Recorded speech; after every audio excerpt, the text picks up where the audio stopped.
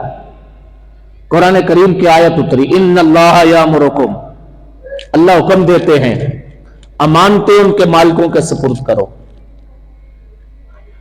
خانہ کعبہ کا حقیقی متولی وہ ہے انما یامر مساجد اللہ من آمن باللہ والیوم الآخر وَأَقَامَ الصَّلَاةَ وَآتَ الزَّكَاةَ وَلَمْ يَخْشَ إِلَّا اللَّهَ. تم کون ہوتے اب خود ساختہ متولی بننے کے؟ خانہ کعبہ کا متولی تو وہ ہے انما یامر مساجد اللہ من آمن باللہ، جو اللہ پہ ایمان رکھتا ہے، والیوم الآخر، قیامت پہ ایمان رکھتا ہے، وَأَقَامَ الصَّلَاةَ، نماز قائم کرتا ہے، وَآتَ الزَّكَاةَ، زکات ادا کرتا ہے، وَلَمْ يَخْشَ إِلَّا اللَّهَ، خدا کے سوا کسی سے ڈرتا نہیں ہے. یہ ہے متولی. جب یہ آیت نازل ہوئی تو آپ صلی اللہ علیہ وسلم نے فرمایا کہ متولی تو ہم ہیں، متولی تو ہم ہیں خانہ کعبہ کے، لہذا چابی ہمارے سپرد کر دو. وہ شخص حاضر ہوا، جب آیت سنی تو اس نے چابی دے دی. جی واقعی آپ حقدار ہیں، یہ امانت آپ کی تھی. تو میں عرض کر رہا ہوں ووٹ ایک امانت ہے. کس کی؟ اہل کی، حقدار کی. وہ کسی کنبے قبیلے سے ہو، وہ کسی برادری سے ہو، وہ کسی پارٹی سے ہو، اس کا حق ہے کہ اسے دیا جائے. ووٹ دھڑوں کا نہیں ہوتا، ووٹ برادریوں کا نہیں ہوتا، یہ اہلیت کا ہوتا ہے. کس میں اہلیت ہے؟ اور جس شخص میں اہلیت ہے وہ اس کا اظہار بھی کر سکتا ہے، جی میرے اندر ہے. عمومی طور پہ احکام شریعت یہ ہے کہ عہدے نہ مانگو. خلفائے راشدین میں سے کسی نے عہدہ نہیں مانگا. حضرت ابو بکر صدیق نے عہدہ نہیں مانگا، ان کو اس عہدے پہ بٹھایا گیا. حضرت عمر فاروق نے عہدہ نہیں مانگا، انہیں خلافت پہ فائز کیا گیا. حضرت عثمان غنی نے عہدہ نہیں مانگا، انہیں بٹھایا گیا. حضرت علی المرتضیٰ نے عہدہ نہیں مانگا، انہیں اہل حل و عقد نے مقرر کیا. اصل تو یہی ہے کہ عہدے خود مانگے نہ جائے، عہدوں کی بندر بانٹ خود کی نہ جائے، پیچھے بھاگا نہ جائے. لیکن قرآن کریم نے ایک اور بھی منظر بیان کیا ہے، وہ یہ حضرت یوسف علیہ الصلاۃ والتسلیم جب جیل سے رہا ہوئے حاکم وقت کے سامنے گئے، حاکم وقت نے اپنا خواب پیش کیا. حضرت یوسف علیہ السلام نے اس خواب کی تعبیر بتلائی اور بتلایا کہ تیرے ملک میں مالی بحران آئے گا، مالی بحران، قحط پڑے گا، قحط آنے سے مالی بحران، معیشت بیٹھ جائے گی، آمدن کے ذرائع سارے ختم ہوں گے. تیری خواب یہ ہے اور تعبیر اس کی یوں ہے. پھر تعبیر بتلائی، تعبیر کے ساتھ پھر تدبیر بتلائی. صرف تعبیر نہیں بلکہ تعبیر کے ساتھ ساتھ کیا بتلائی؟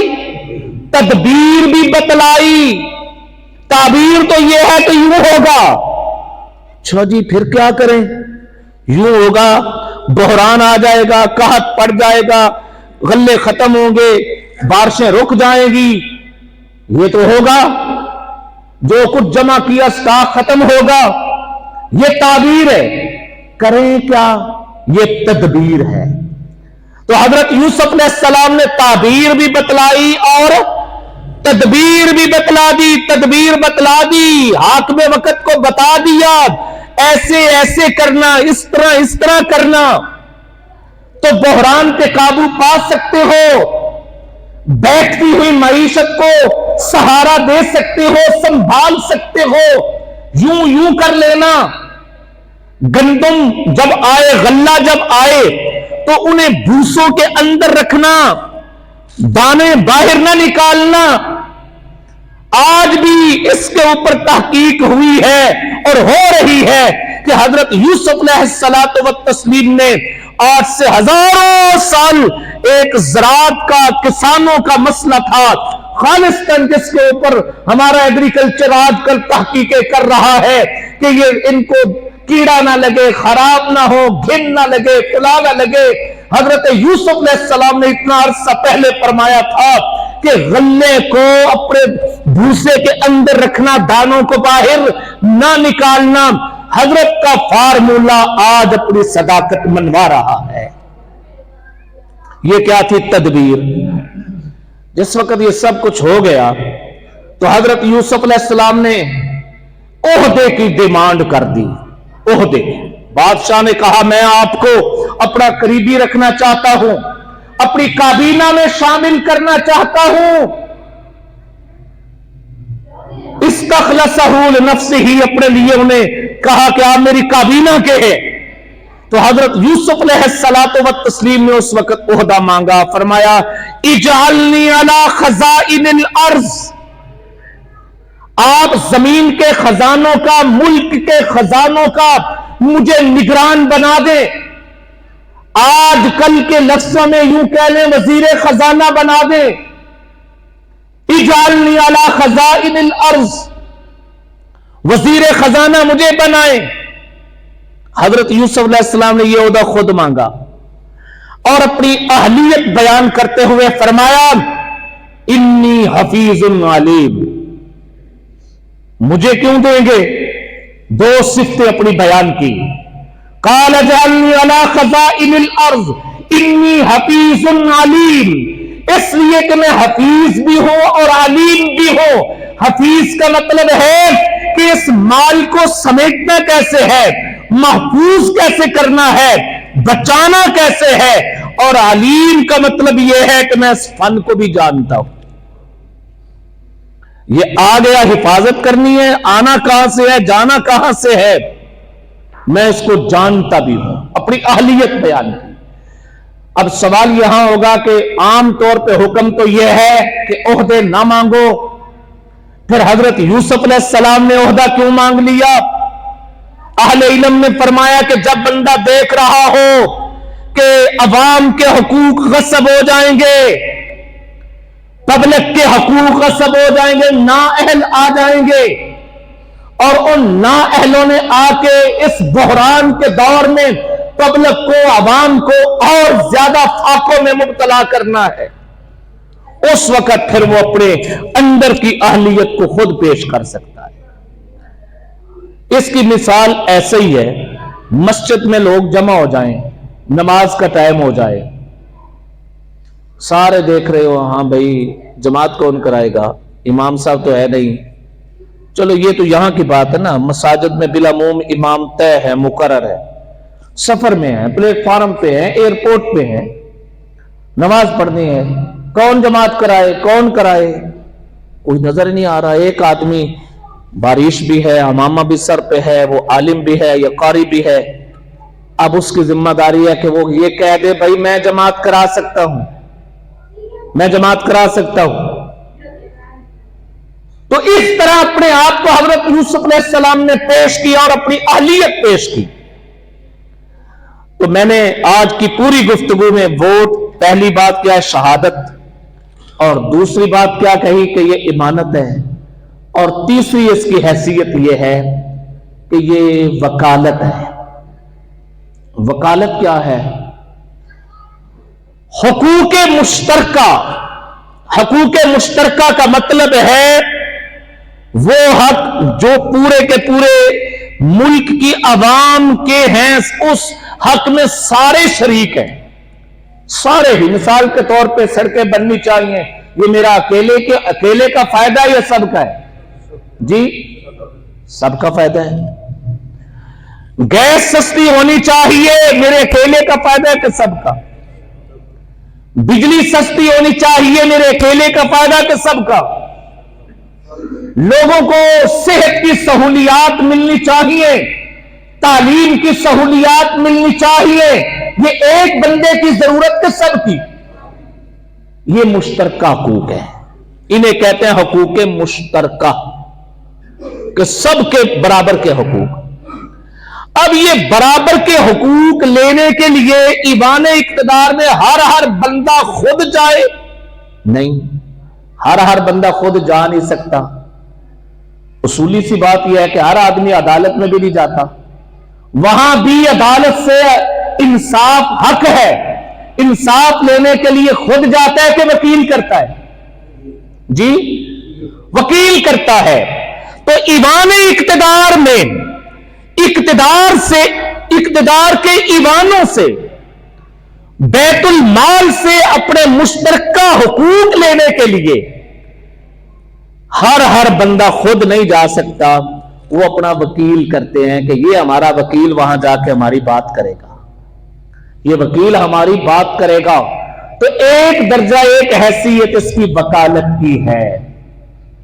تو یہ ہے ووٹ کی شرعی حیثیت۔ اس حیثیت کو سامنے رکھتے ہوئے ہم نے اپنا ووٹ دینا ہے، نہ یہ قبیلے کا، نہ برادری کا، نہ ذات کا، نہ پات کا۔ لیکن ہم جس سسٹم میں پھنس گئے ہیں وہ بہت ہی برا سسٹم، بہت برا سسٹم ایسے ہے کہ ہم جنہیں بنا کے بھیجتے ہیں وہ گونگے ہوتے ہیں، گونگے۔ وہ پارٹیوں کے ووٹ لے کے، ٹکٹ لے کے آئے ہوتے ہیں پارٹیوں کے، وہاں جا کے وہ گونگے ہیں۔ ان کے پارٹی نے اور پارٹی کے سربراہ نے حکم دیا تو سارے آنکھوں پہ پٹی باندھ کے جا کے وہاں ٹھپے لگاتے ہیں۔ کہاں گئی ان کی داڑیاں، کہاں امامے، کہاں ان کے وہ ساری چیزیں۔ اس سسٹم میں ہم اتنے پھنس گئے۔ بندہ بہت اچھا ہو، جس پارٹی کا ٹکٹ لے کے آیا ہے وہ پارٹی انتہائی کرپٹ ہو، اس کا ووٹ کیا کرے گا؟ اس کا ووٹ کیا کرے گا؟ بندہ بہت برا ہو، جس پارٹی کا ٹکٹ لے کے آیا ہے وہ پارٹی کا منشور بہت اچھا ہو۔ تو یہ جس بھنور میں ہم پھنسے ہوئے ہیں۔ اب آپ کہیں گے مولانا آپ نے یہ اتنی فکر مندی کی بات کی تو تدبیر بھی بتائیں نا، تدبیر بھی، جیسا کہ حضرت یوسف علیہ السلام نے تدبیر بھی بتلائی۔